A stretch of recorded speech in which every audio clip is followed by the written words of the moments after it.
One of the biggest things pushed by the Flat Earth Brigade is the existence of a dome, or the firmament, if you will. Despite the lack of evidence, photos, or solid proof that it exists, they continue to push this dome theory. So when I saw a video from Phuket Word on this dome's existence, I simply had to have a look.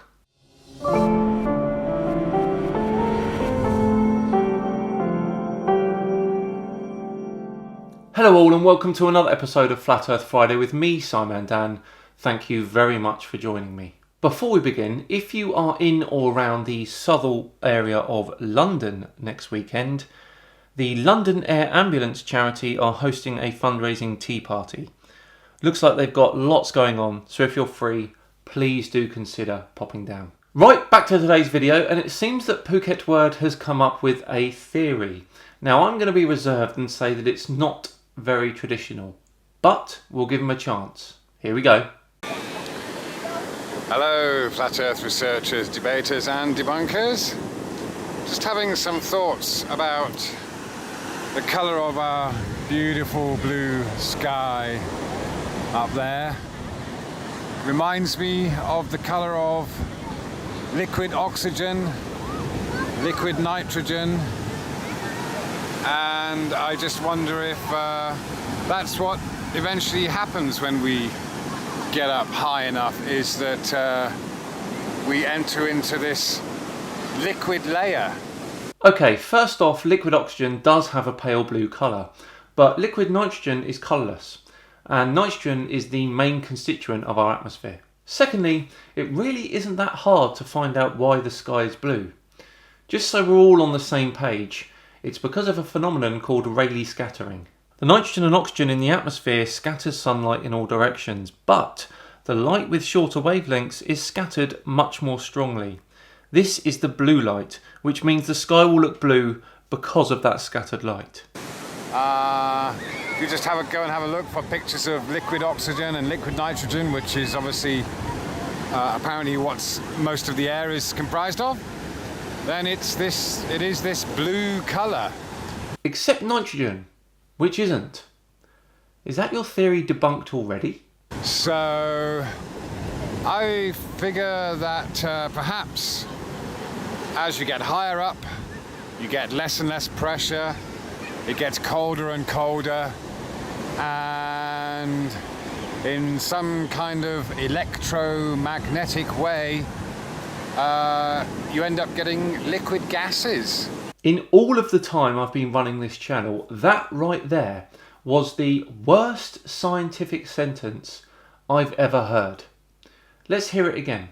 So I figure that perhaps as you get higher up, you get less and less pressure, it gets colder and colder, and in some kind of electromagnetic way, you end up getting liquid gases.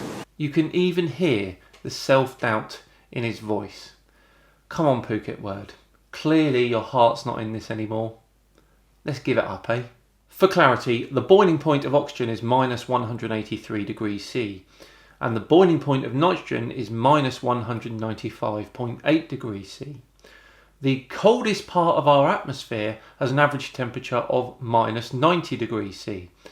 So therefore, neither gas can exist as liquid. And why not? Well, because of the reason I just said. That would give us this blue, and it would give us a layer that manages to stay up there with this bubble of air that we live in here, liquidy, gaseous air. He's winding us up now, isn't he? Liquidy gaseous air. Bloody hell. But eventually, as you get up higher, then there's no reason why it shouldn't just turn into a liquid and then get even colder and colder and perhaps turn into a solid. Okay, for oxygen to be a solid, it needs to be colder than minus 218.8 degrees C, and for nitrogen, minus 210 degrees C. And so that just makes scientific sense, really, because that's physics, isn't it? No, that's not physics. That's gibberish. And we know that, the difference in pressure and temperature makes a difference, and things change from gases to liquids and then solids. So that is pretty much how it could be. Oh, I actually hurt myself on that one. Why not? So maybe when rockets are going up into what they call space, it's not a vacuum, but it is. Oh, I'm trying to zoom in on an aircraft here. Where is it? It is possibly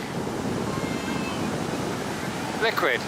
Even though there is no video footage of a rocket passing into a liquid atmosphere. Should be following an aircraft here. Can't see it in the viewfinder very well. Having a Sunday afternoon jaunt. Look at that blue sky. So of course when the sun goes away, you don't have the sun lighting up this oxygen-rich air, liquid, gas, and it goes dark.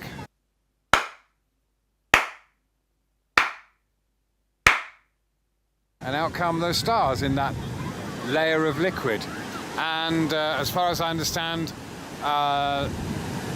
super helium-4, basically liquid helium, once it gets cold enough, close to absolute zero, but just a few degrees above absolute zero, then it becomes very still, and it becomes very, it behaves just like a vacuum.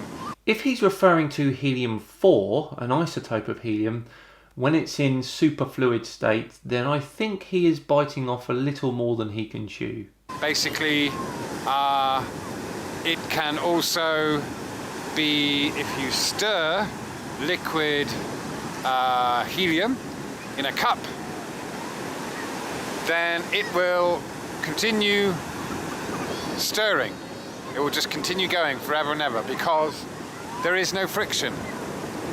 So this is another way that we can have something that replaces the vacuum of space. Right, well the air is 0.00052% helium, so there goes that theory.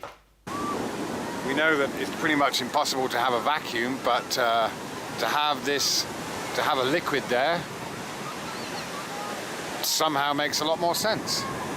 And a liquid that offers no resistance,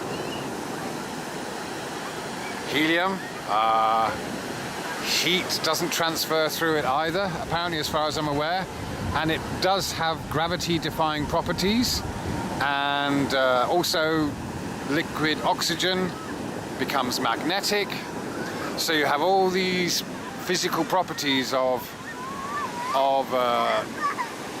liquid gases that are very familiar to us, that behave differently when they are at a different temperature and pressure. And that's pretty much the secret of what's going on, I think. Well, thanks for the lesson. We'll file it under B for utter bollocks. Doesn't take us any closer to to finding out what's actually how it all came about, where it was created, but you know, helium is the most abundant substance in the universe. Yeah, that would be hydrogen, mate. God, you're having a bad day today. And so when they talk about dark matter comprising more than 90% of the space out there, then why can't it just be liquid helium? Because it's dark matter, not liquid helium. That would be part of your good old regular matter, wouldn't it? It would be almost impossible to detect because you just can't see it. But we can see this blue tinge of what could be liquid oxygen and liquid nitrogen. Except it's not. Yeah? Anyway, food for thought. I'll try and catch the sunset. Thank you very much.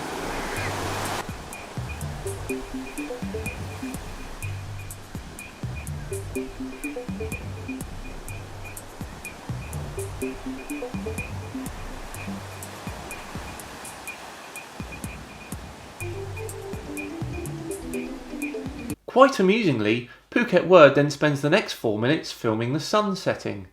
A daily proof that the Earth is indeed spherical. If only all flat earthers made videos like this. 5 minutes of entertaining drivel, followed by completely debunking themselves. Right, that brings another episode of Flat Earth Friday to a very satisfying conclusion. Thank you as ever for watching, I really do appreciate it, and if you liked it then please do like and subscribe. I have been your ever-present host, Simon Dan. Have yourselves a fantastic weekend, and I'll see you all on Tuesday for The World by Hans. Until then.